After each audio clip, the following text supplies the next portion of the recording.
Thank you so much, Mr. Speaker, and also thank you to my outstanding colleague from Maryland.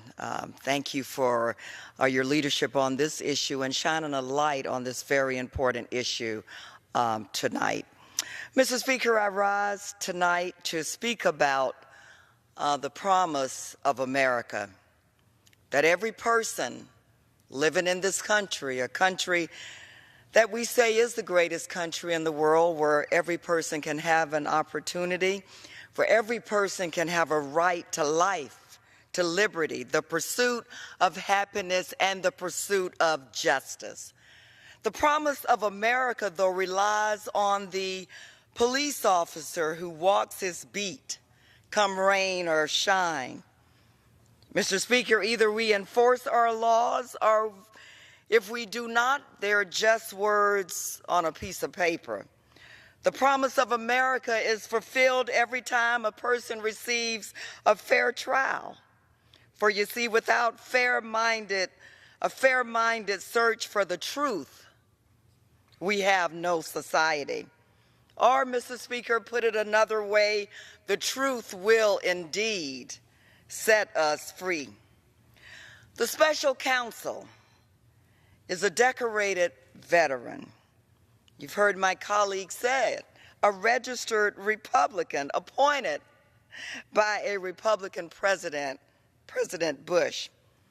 I have personally met Mr. Mueller after serving 27 years in law enforcement, working very closely with the Federal Bureau of Investigations. I know him to be a person of honor and integrity. Mr. Mueller has been praised for his integrity by every Republican leader. See, he is, Mr. Speaker, a man searching for the truth. And the truth does matter. Without truth, life becomes death, liberty becomes slavery, and the pursuit of happiness becomes impossible. If a president can shut down an investigation into his activities and deny our right to the truth, then the promise of America that we love to celebrate is broken. Over the past year, our institutions, law enforcement, the judiciary, have come under daily assault, so persistent, so relentless, that we at occasion have tuned it out or brushed it aside. But these assaults, Mr. Speaker, undermine what's essential to our country and our society. If President Trump chooses to fire the special counsel or otherwise interfere with the legal and appropriate investigation into himself and his staff, it would be a deliberate act to dismantle the fundamental institutions that preserve American democracy and liberty. Mr. Speaker, we cannot allow that.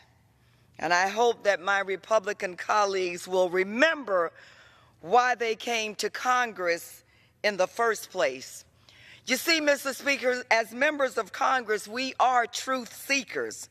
And we know that the special counsel will go only where the evidence leads him. That's the man President Bush appointed, and that's the same person leading this investigation at this very time. Mr. Speaker, we must let the special counsel finish his work. Failure to do so leaves us with only one question. What is the administration afraid of? And with that, I yield back.